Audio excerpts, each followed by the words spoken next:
السلام علیکم ورحمۃ اللہ وبرکاتہ۔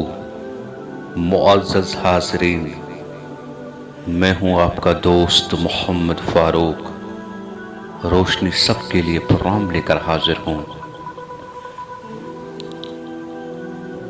آج میں آپ کے سامنے حضرت ایوب علیہ السلام کی حالات زندگی بیان کروں گا۔ بیان کرنے سے پہلے آئیے مل کر پہلے حضرت محمد مصطفیٰ صلی اللہ علیہ وسلم پر اور اس کے آل پر درود بھیجیں۔ اللہم صلی علی محمد وعلی آل محمد کما صلیت علی ابراہیم وعلی آل ابراہیم انک حمید مجید۔ اللہم بارک علی محمد وعلی آل محمد کما بارکت علی ابراہیم وعلی آل ابراہیم انک حمید مجید۔ اعوذ باللہ من الشیطان الرجیم، بسم اللہ الرحمن الرحیم۔ حضرت ایوب جارڈن کے شہر میں پیدا ہوئے۔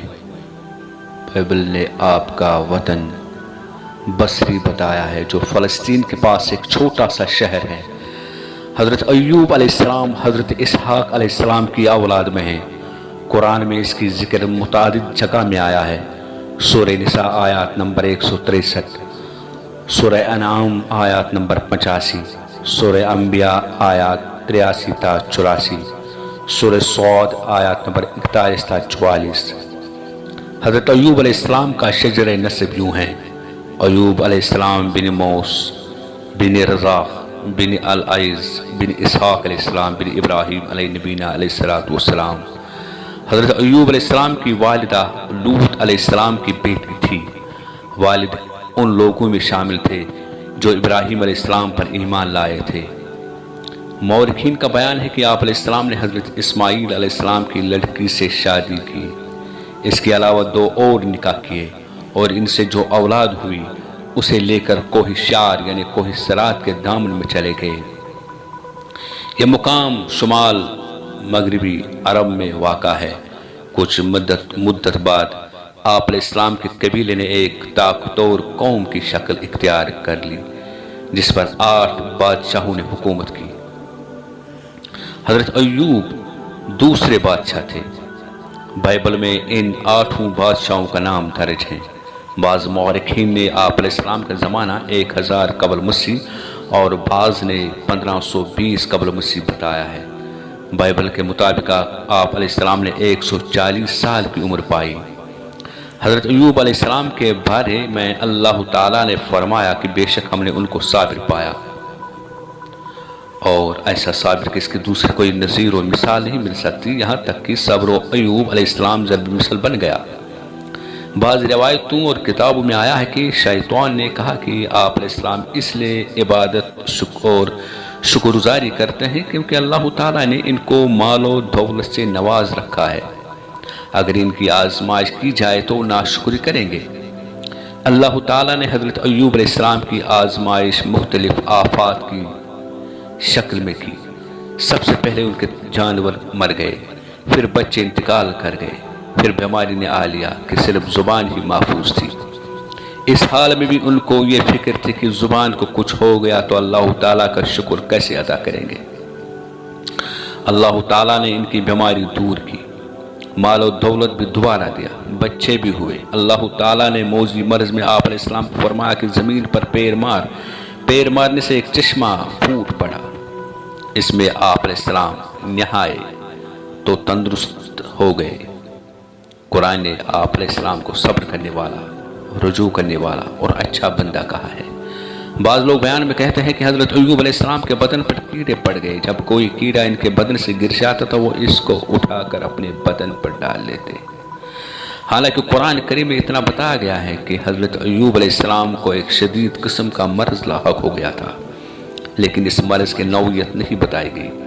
احادیث میں بھی اس کی کوئی تفسیر رسول رحمت صلی اللہ علیہ وسلم سے منقول نہیں ہے۔